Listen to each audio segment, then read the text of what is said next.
Hello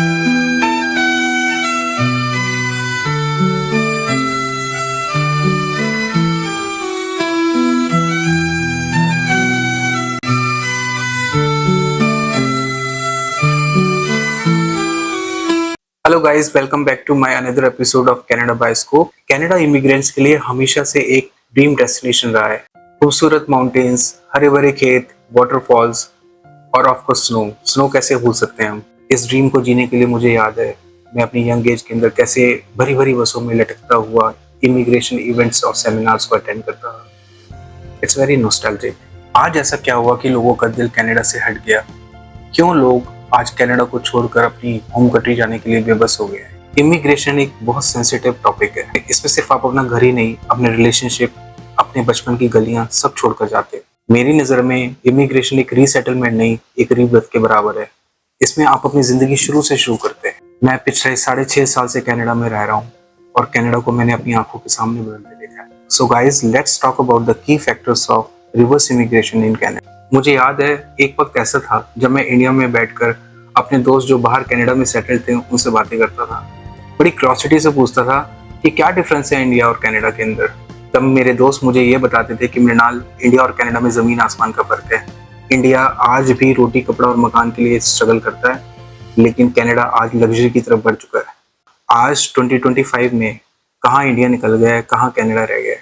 आज Canada में लोग बड़ी मुश्किल से अपनी ग्रॉसरी, अपनी ट्रांसपोर्टेशन कॉस्ट, अपना रेंट, अपने बेसिक खर्चे निकाल पाते हैं। कनाडा में जिंदगी आज पेचेक टू पेचेक हो गई है।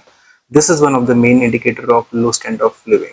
अब जॉब मार्केट की बात करते हैं तो अनएम्प्लॉयमेंट और लो सैलरी ने इन्फ्लेशन और इनकम के बीच में ह्यूज डिफरेंस क्रिएट कर दिया है। आपने नोटिस किया है, जैसे ही एक जॉब लिंक्डइन पे पोस्ट होती है, 1 से 2 घंटे के बीच में 100 एप्लीकेंट अप्लाई कर देते हैं। Within organization internal posting की तो बात छोड़ दीजिए, कम से कम एक रोल के लिए 150 से 200 एप्लीकेशन आती है। हायरिंग मैनेजर भी कंफ्यूज हो जाता है कि किसको सिलेक्ट करूं, किसको नहीं। आपने यूट्यूब पे और कनाडा की न्यूज में तो देखा ही होगा, एक छोटे से रोल के लिए सांप की जैसी लंबी लंबी लाइनें लगती हैं।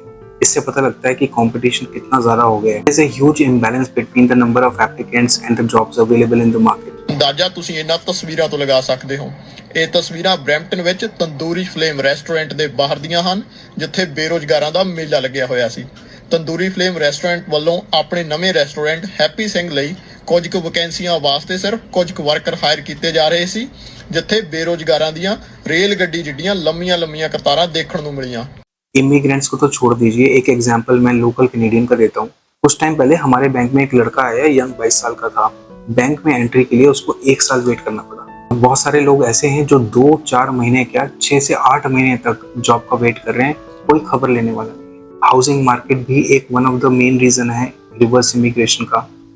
मुझे ये समझ में नहीं आता कि कनाडा का एरिया 3 गुना भारत से ज्यादा है। पॉपुलेशन 4 लाख। अगर मैं मुंबई और दिल्ली की पॉपुलेशन को क्लब भी कर लेता हूँ तब भी उससे कम।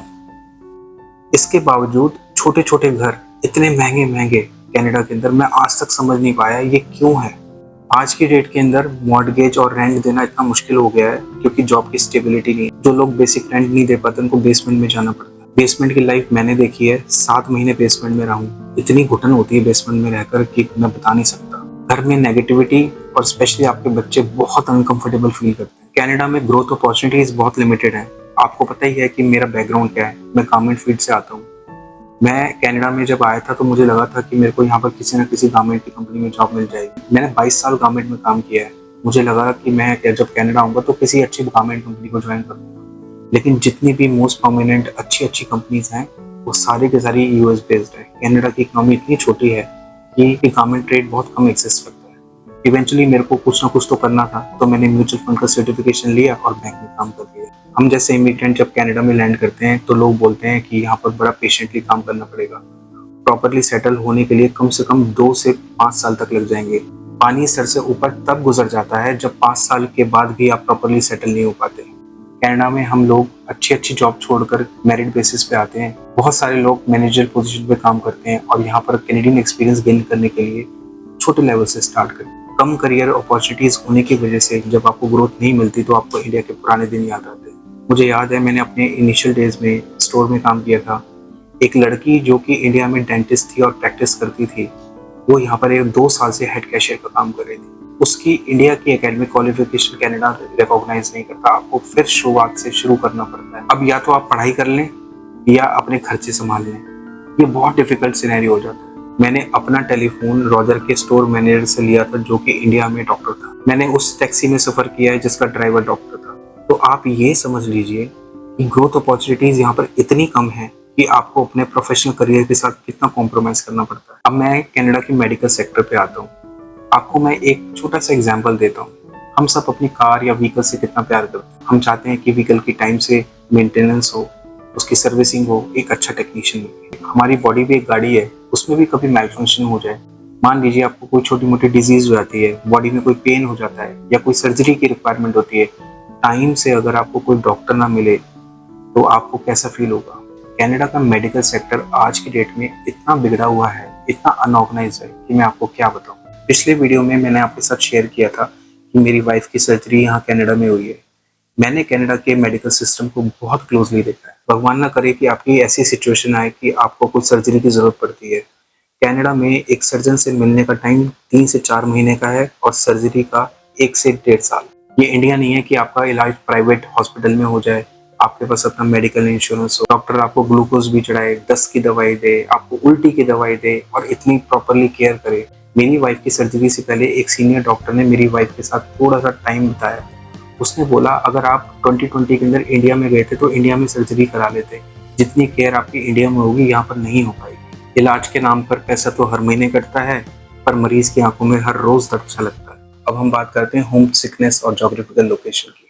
कनाडा में आप अपने फ्रेंड्स और फैमिली मेंबर्स को बहुत ज्यादा मिस करते हैं, क्योंकि इंडियंस यहाँ पर अंग्रेजों से भी ज्यादा अंग्रेज है। इंडियंस की शक्ल देख कर मुंह फेर लेते हैं। कोई किसी को अपने घर बुलाने को राजी नहीं है, क्योंकि छुट्टी वाले दिन सारे के सारे काम खुद करने पड़ते हैं। छुट्टी वाले दिन आपको हफ्ते की ग्रोसरी करनी पड़ती है। यहाँ पर गुप्ता जी या राकेश की दुकान नहीं है कि नीचे गए, नमक हल्दी धनिया उठाकर ले आए। दूसरा मेन रीजन कनाडा की जोग्राफिकल लोकेशन। कनाडा इंडिया से अप्रोक्सीमेटली 17 से 18,000 किलोमीटर दूर है। कनाडा इंडिया आने जाने का एक टिकट 1800 से $2,000 के बीच का है। मान लीजिए आपके अगर फैमिली मेंबर 4 हैं तो आपको अप्रोक्सीमेटली 7 से 8 हजार डॉलर खर्च करने पड़ेंगे। अगर मैं इसको कन्वर्ट करूँ इंडियन करेंसी में तो 5 लाख रुपए कहीं नहीं गए। और उधर इंडिया में सब सोचते हैं आप तो यार डॉलर में कमा रहे हो, आपको क्या दिक्कत है। लेकिन उनको ये नहीं पता यहाँ पर कितनी महंगाई है। मेरे फ्रेंड सर्कल में जो लोग यहाँ से चले गए उन्होंने ये कहा कि मैं यहाँ पर चौड़ी चौड़ी सड़कें, साफ हवा और पानी का क्या करूंगा जब यहाँ पर सोशल लाइफ और रिटायरमेंट सिक्योरिटी नहीं है। तो ये मेरा पॉइंट ऑफ व्यू है, जो मेरी पर्सनल लाइफ, मेरे सोशल नेटवर्क और कनाडा के एक्सपीरियंस से गेन किया है। जरूरी नहीं है कि सबका एक्सपीरियंस मेरे एक्सपीरियंस से मिलता जुलता हो, क्योंकि 4 करोड़ लोग, 4 करोड़ कहानियां और सब अलग अलग।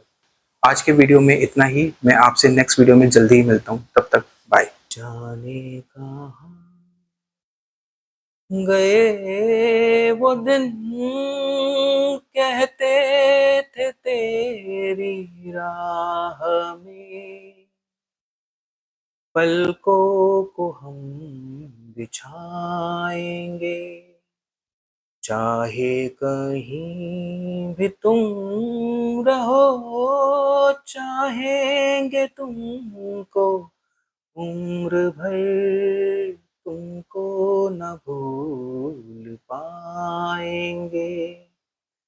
मेरे कदम जहाँ पड़े सजदे किए थे यार ने, मुझको रुला रुला दिया जाती हुई हवाओं ने। चाहे कहीं भी तुम रहो, चाहेंगे तुमको उम्र भर, तुमको न भूल पाएंगे। जाने कहाँ